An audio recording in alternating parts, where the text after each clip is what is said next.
Hello everyone, আসসালামু আলাইকুম। Packaging design তৃতীয় পর্বে আপনাদের স্বাগতম। তো আর বেশি কথা বলবো না, চলেন শুরু করা যাক আজকের ভিডিও। গত পর্বে আমি দুইটা জিনিস দেখাইছিলাম, তো আজকে আমি দেখাবো কিভাবে আপনারা ক্রেসিং লাইন নেবেন এবং একটা ব্লিড নেবেন। ব্লিড মানে কি, আমার একটা এক্সট্রা এরিয়া কি, এক্সট্রা এরিয়া হলো এই ডিজাইনটা যখন আমি প্রিন্ট করব তখন আমি একটু বেশি করে ডিজাইন করে দেবো, তাকে করে দেওয়ার পরে সে এটা একটু বেশি করে নিয়ে কেটে ফেলবে, যেন তার কেটে ফেলে আমার যেন কোনো কন্টেন্ট বাইরে চলে না আসে। তো আপনারা কিভাবে ক্রেসিং লাইনটা নেবেন, এটা জন্য জাস্ট একবার ইজি টু ওয়ে। সবগুলোকে আমি কন্ট্রোল এক্স করে কাট করব, করার পরে কন্ট্রোল এ মানে আশপাশে যা আছে সবগুলো সিলেক্ট হয়ে যাওয়ার পরে ডিলিট প্রেস করব, কন্ট্রোল ভি মানে কি, এটা আবার আগের স্থানে চলে আসবে। এটাকে আমি জাস্ট আবারও আমার আর্টবোর্ডের সাপেক্ষে অ্যালাইন করলাম এবং এই আর্টবোর্ড টুলে আসবো। আর্টবোর্ড টুলে এসে জাস্ট আমি এটাকে দুইবার চাপলে কি হয়, এটা আমার আর্টবোর্ড এবং আমার ডিজাইন ফিক্সড হয়ে যাবে। তো এখন আমি যে কাজটা করব সেটা হলো জাস্ট এখান থেকে চলে যাব, ফিলটাকে অফ করে দিব। ফিলটাকে অফ করে দিলাম, স্টকটা জাস্ট আমি রাখবো, ফিলটাকে এখান থেকে অফ করে দেই। ওকে, পারফেক্ট। এখন আমি ক্রেসিং লাইন তৈরি করব। ক্রেসিং লাইন কি? ক্রেসিং লাইন হলো আমার এই ডিজাইনটা। তো ক্রেসিং লাইন কি, দিস ইজ মাই ডিজাইন। এই ডিজাইনটা জাস্ট এই যে দেখেন, এই যে ভাঁজ করা, দেখছেন একটা ভাঁজ করা অংশ, এই যে ভাঁজ করা এখান থেকে এটা কিন্তু ভাঁজ হচ্ছে, এই যে ভাঁজ হচ্ছে কোন দিকে দেখেন, একটু আপনি বক্সটা খেয়াল করেন, দেখেন এই বক্সটা কোন দিকে ভাঁজ হবে, এটা কিন্তু আসলে এখানে দেখা যাচ্ছে। ক্লিয়ার? দেখেন এটা কত জায়গায় ভাঁজ হচ্ছে, এটা কোন দিক দিয়ে ভাঁজ হবে কি হবে, এই জিনিসটাই মূলত এই ক্রেসিং লাইন। তো আসলে ক্রেসিং লাইনটা আমরা তৈরি করে দেবো ক্লায়েন্টকে, কারণ ক্রেসিং লাইন যদি আমি তৈরি করে না দেই তাহলে কিন্তু আসলে ক্লায়েন্ট আমাদের এই প্রোডাক্টটা নিয়ে ব্যবহার করতে পারবে না। এই যে দেখেন, আমরা ক্রেসিং লাইন এখান থেকে ক্রেসিং লাইন বানাবো, এখান থেকে বানাবো, এখান থেকে বানাবো। তো চলেন আমরা বানাই। তো আমরা কি করব, সবগুলোকে সিলেক্ট করে আমি চলে যাব এখান থেকে ডিরেক্ট সিলেকশন টুলে আসার পরে জাস্ট আমি এখান থেকে এইভাবে একটা ক্লিক করব, মানে সোয়া দেব। সোয়া দেওয়ার পরে ওকে, সবগুলোকে এইভাবে সোয়া দেব, শিফট প্রেস করে এইভাবে সোয়া দেবো, তাহলে সবগুলো শুয়ে মানে অ্যাডজাস্টমেন্ট হয়ে যাবে। এবং দেখেন এখানে একটা বিন্দু চলে আসা, মানে কি এগুলো আমার সিলেক্ট হয়ে আছে। আবার আমি শিফট প্রেস করে এটাকে সিলেক্ট করব। ওকে, এরপরে জাস্ট আমি এটাকে সিলেক্ট করব। আমার সব কিছু সিলেকশন ডান। এখন আমি কন্ট্রোল এক্স করব। কন্ট্রোল এক্স মানে কি, কাট করার পরে জাস্ট আমি এখান থেকে চলে যাব লেয়ার অপশনে। উইন্ডো থেকে দেখেন এই যে লেয়ার অপশন, দেখছেন এই যে লেয়ার অপশনে এসে জাস্ট আমি এখান থেকে একটা নিউ লেয়ার নেব। তো নিউ লেয়ার নেওয়ার পরে জাস্ট আমি এখানে লিখবো ক্রেসিং লাইন, CREASSING, ক্রেসিং লাইন। ওকে, আমি জাস্ট এখানে লিখলাম ক্রেসিং লাইন। তো জাস্ট আমি ক্রেসিং লাইনে এসে এটাকে সিলেক্ট করে, তার আগে এটাকে আমি কি করব, একটু লক করে দিয়ে এটাকে সিলেক্ট করে কন্ট্রোল এফ করলে এটার উপরে পেস্ট হবে। তো কন্ট্রোল এফ করে পেস্ট করে দিলাম। তার আগে এটাকে লক করা ছিল, আবারও লক রাখি, আবার লকটা খুলে দেই। তো এখন এই যে ক্রেসিং লাইনটা নিলাম, ক্রেসিং লাইনটা তো জাস্ট আমার একটা নর্মাল কি দেখা যাচ্ছে বলেন তো, নর্মাল একটা লাইন দেখা যাচ্ছে। এই লাইনটাকে জাস্ট আমি ক্রেসিং লাইন করার জন্য এখান থেকে আমি চলে যাব, এই স্টকে আসবেন। আসার পরে জাস্ট আপনি এখানে ড্যাশ লাইন দিয়ে দিবেন। ড্যাশ লাইন দেওয়ার পরে এখান থেকে ড্যাশ লাইনটা একটু কমাই দিবেন। ড্যাশ লাইনটা আপনি দিবেন হচ্ছে 5, এরপরে এখানে লিখবেন 5, এখানে লিখবেন 5, এখানে 5, এখানে 5, এখানে 5। ওকে, প্রত্যেকটা জায়গায় আমি 5 দিলাম, মানে 5 সেন্টিমিটার বা 5 cm পরপর আমার এটা কি হবে, আমার এই ড্যাশ লাইন তৈরি হয়ে যাবে। তো আমার দেখেন ড্যাশ লাইন অলমোস্ট ডান, আমার ক্রেসিং লাইন তৈরি হয়ে গেল। আমি আবার ওই ক্রেসিং লাইনটাকে ধরবো, ধরে এখান থেকে আমি এটার ভ্যালুটা একটু কমাই দেবো, হালকা একটু কমাই দেবো। ক্রেসিং লাইনটা ধরবো আমি, এটাকে একটু আমি হাইড করে দিই, এটাকে হাইড করে দিয়ে লক করে দিয়ে সবগুলোকে সিলেক্ট করে জাস্ট আমি এটার স্টকটা একটু কমাই দেবো। ওকে, আমি 0.025, এখন কন্ট্রোল অল্টার 3 প্রেস করব এবং আমি এখান থেকে এটা নিয়ে আসার পরে এই যে দেখেন আমার কত সুন্দর একটা ক্রেসিং লাইন তৈরি হয়ে গেল। তো আমরা একটা জিনিস তৈরি করছি, এটাকে বলা হয় দাই কাট। তো কালকে আমরা দাই কাট তৈরি করছি। তো এরপরে আপনাদের সামনে আমি ক্রেসিং লাইনটা তৈরি করলাম। এখন আমি যেটা তৈরি করব সেটাকে বলা হয় ব্লিড।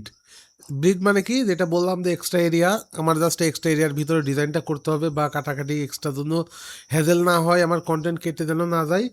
তো আমরা একটা যদি সিম্পল এক্সাম্পল দেই, আপনি বাসায় থেকে যখন বের হন, সে মার্কেটে গেলেন, মার্কেটে যাওয়ার পরে আপনি কোনো একটা প্রোডাক্ট কিনতে গেলে বা বাজার করতে গেলে আপনি কি সবসময় নির্দিষ্ট টাকা নিয়ে যান? আপনি বাজার করতে গেলেন কত, 1550 টাকা, এখন আপনি কিন্তু 2000 টাকা বা 1600 টাকা নিয়ে যান। কেন আপনি কিন্তু 1550 টাকায় যে প্রোডাক্টের দাম হবে বা 1550 টাকায় যে লাগবে এই এমন কিন্তু আসলে হয় না। ঠিক আছে, আমরা যদি নির্দিষ্ট কোনো একটা মাপ দিয়ে দিই তো আসলে এই মাপের উপরে ডিপেন্ড করে হয় না।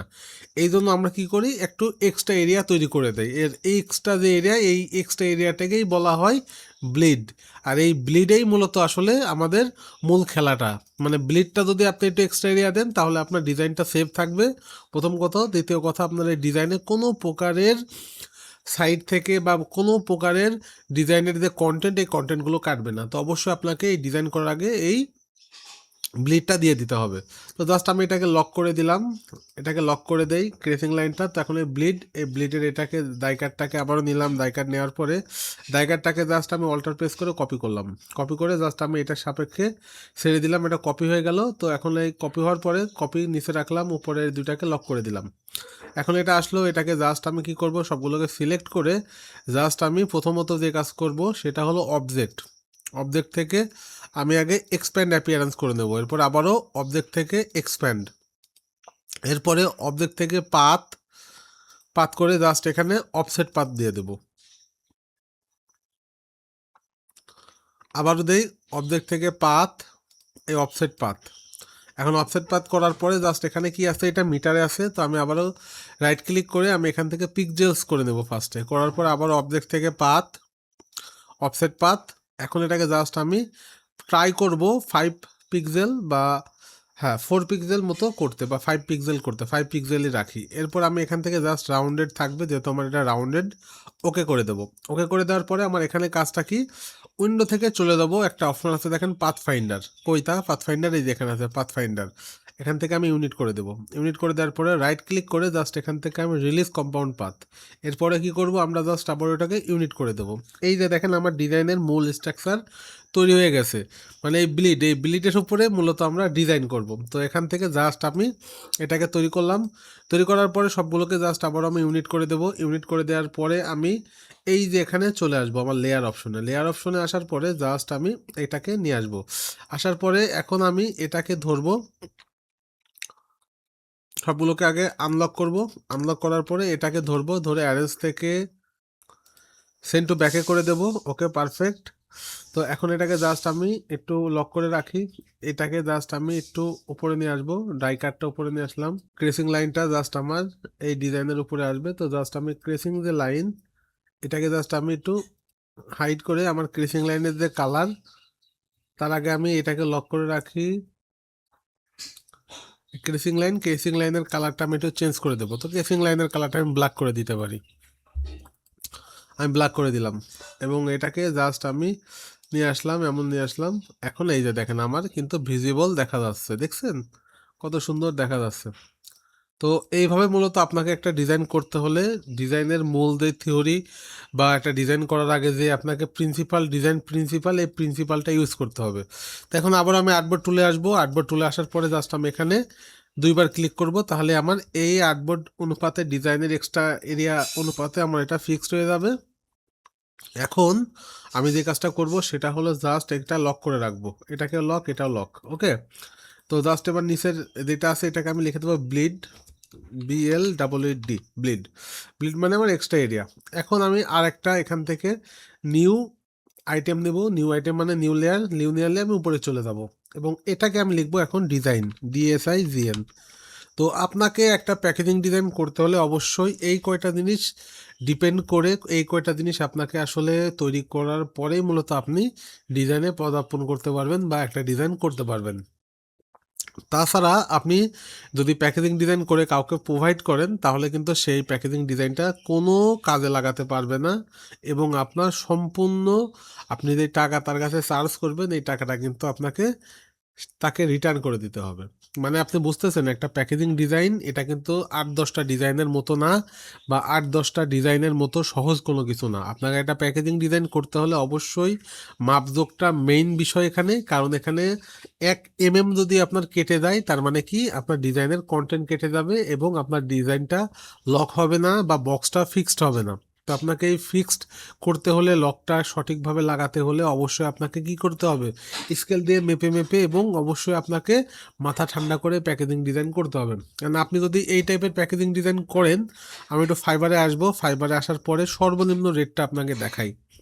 হ্যাঁ, অনেকে আমাকে কোশ্চেন করবেন যে ভাই এই প্যাকেজিং ডিজাইনে তো এত ঝামেলার কথা বললেন যে এখানে আপনাকে অবশ্যই মাপজোক দিয়ে কাজ করতে হবে, সেন্সিটিভভাবে কাজ করতে হবে, কিন্তু এটার আসলে ডিমান্ড কেমন? আমি যদি লিখি বক্স প্যাকেজিং ডিজাইন, তো জাস্ট আমি বক্স প্যাকেজিং বক্স ডিজাইন লিখে সার্চ দেই, এই যে দেখেন চলে আসছে, এরা টপ রেটেড সেলার। তো জাস্ট আমি 2-3টা গিগ আপনাদের সামনে ওপেন করব।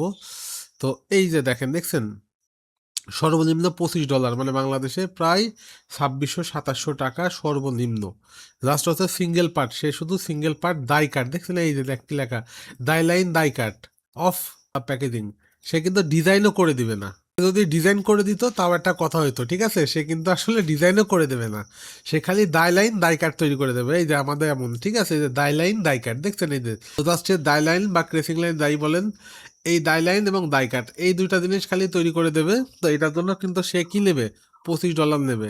সে কি করবে দেখেন, standard packaging design 3D mockup, packaging design এবং সাথে হচ্ছে 3D মকআপ করে দেবে, এমন যে আপনার বক্সটা ডিজাইন করে এমন করে দেবে। এটার জন্য উনি $75, প্রায় 8,000 টাকা নেবে একটা ডিজাইন করতে। প্রিমিয়াম প্যাকেজে $125। দেখেন সে কি করবে, packaging design, print ready design, 3D mockup, source file. মানে কি আপনাকে এই ডিজাইনটা তৈরি করতে কি কি লাগে দেখেন, প্রথমে অ্যাডোবি ইলাস্ট্রেটরে আপনি ডিজাইনটা করতেছেন, এই ডিজাইন করার পরে মূল যে ভেক্টর ফাইল, এটাকে বলা হয় সোর্স ফাইল, আপনি এই সোর্স ফাইলটা দিয়ে দেবেন, প্রথম কথা। দ্বিতীয় কথা, প্রিন্ট রেডি, সে প্রিন্টিং প্রেসে দেওয়ার আগে যে পিডিএফ ফাইলটা আপনি দিবেন সেটা দিয়ে তো সে প্রিন্ট করবে, এটাকে বলা হয় প্রিন্ট রেডি ফাইল। এরপরে 3D মকআপ, মকআপ মানে কি, এই যে এটা আছে প্রেজেন্টেশন ফোল্ডার, যেমন দেখতেছেন আপনার ডিজাইনটা এমন করে দেবে মকআপ, এটাকে বলা হয় প্রেজেন্টেশন ফোল্ডার বা 3D মকআপ। আর সোর্স ফাইল তো বলেই দিলাম আমরা। এই 3-4টা জিনিস, বেসিক জিনিস আপনাকে দিয়ে দিবে, আপনি আপনার ইচ্ছা মতো যেন এডিট করতে পারেন বা কোনো কিছু চেঞ্জ করা, কোনো কিছু আপনার চেঞ্জ করা বলেন বা কোনো কিছু আসলে আপনার ইচ্ছা মতো পরিবর্তন করতে পারবেন, বা আপনি কিছু কারেকশন করলে করতে পারবেন। তো যেগুলো করতে চান তাহলে আপনাকে $125, মানে বাংলাদেশে প্রায় 13,000, 12,500 বা 13,000 টাকা আপনাকে দেওয়া লাগতে পারবে। কারণ কি, এখন ডলারের রেটটা অনেক সময় ভ্যারি করে, বিশেষ করে এখন যেমন 122 টাকা বা 26 টাকা। আমি গত সপ্তাহে মানে উইথড্র দিলাম, তখন কিন্তু আপনি 122 টাকা করে পাইছি। তো এই হচ্ছে অবস্থা, বুঝছেন? তো তার মানে আপনি বুঝতে পারছেন যে এই টাইপের ডিজাইন করে দিয়ে এতগুলো টাকা সে নিয়ে যাবে। মানে কি, এরকম যে আমি যে বক্সটা ডিজাইন করছি দেখেন তো, সেই বক্সটা কিনা, সেই টাইপের বক্সটা কিনা, দেখেন তো এখানে কি আছে, ডেপথ আছে, তারপরে কি লেন্থ আছে, তারপরে হাইট ওয়েট আছে, হাইট এবং ওয়াইড আছে। তারপরে দেখেন ডিজাইনটা কি, আসলে কোনো ডিজাইনের ভিতরে পড়ে এটা বলেন তো, একবার ইজি না? তো আমরা নেক্সট ক্লাসে আপনাকে একটা প্রেজেন্টেশন ফোল্ডার করব, এবং অবশ্যই আমি এটার উপর একটা ডিজাইন করে এটাকে সুন্দর করে মকআপ করে কিভাবে প্রেজেন্টেশন করতে হয় এটা নিয়ে আমি নেক্সট ক্লাসে দেখাবো। তো যারা আসলে এত কষ্ট করে ভিডিওটা দেখলেন তাদের অবশ্যই আমি ধন্যবাদ জানাবো, এবং আপনারা অবশ্যই এখান থেকে যেন ভালো কিছু করতে পারেন এজন্য আমি আপনাদের ফুল সাপোর্টটা দিয়ে যাব।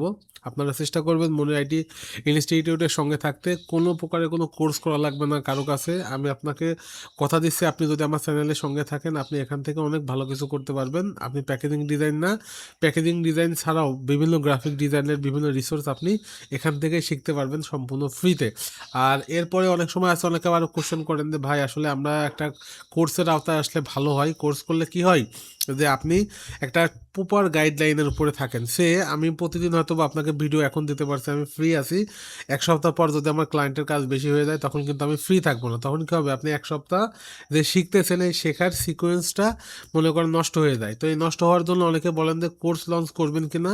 হ্যাঁ, কোর্স লঞ্চ হবে, যখন কোর্স লঞ্চ হবে তখন তো অবশ্যই সবাইকে আমি অ্যানাউন্সমেন্ট দিয়ে দেবো চ্যানেলে বা ফেসবুক পেজে বা টিকটকে। তো অবশ্যই আপনারা যখন কোর্স লঞ্চ হয় তখন আপনি অ্যাড হলেও হবে, বা আপনি যদি অ্যাড না হয়ে আমার এখান থেকে শিখতে চান এখান থেকেও আপনারা শিখতে পারবেন। তো আজকের ভিডিও এটুকুই, দেখা হচ্ছে নেক্সট আর একটা ভিডিওতে। তো আমি পার্ট 4-এ আপনাদের কিন্তু একটা ডিজাইন এবং প্রেজেন্টেশন ফোল্ডার করে দেখাবো। সবাই ভালো থাকবেন, সুস্থ থাকবেন, মনির আইটি ইনস্টিটিউটের সঙ্গে থাকবেন। আল্লাহ হাফেজ।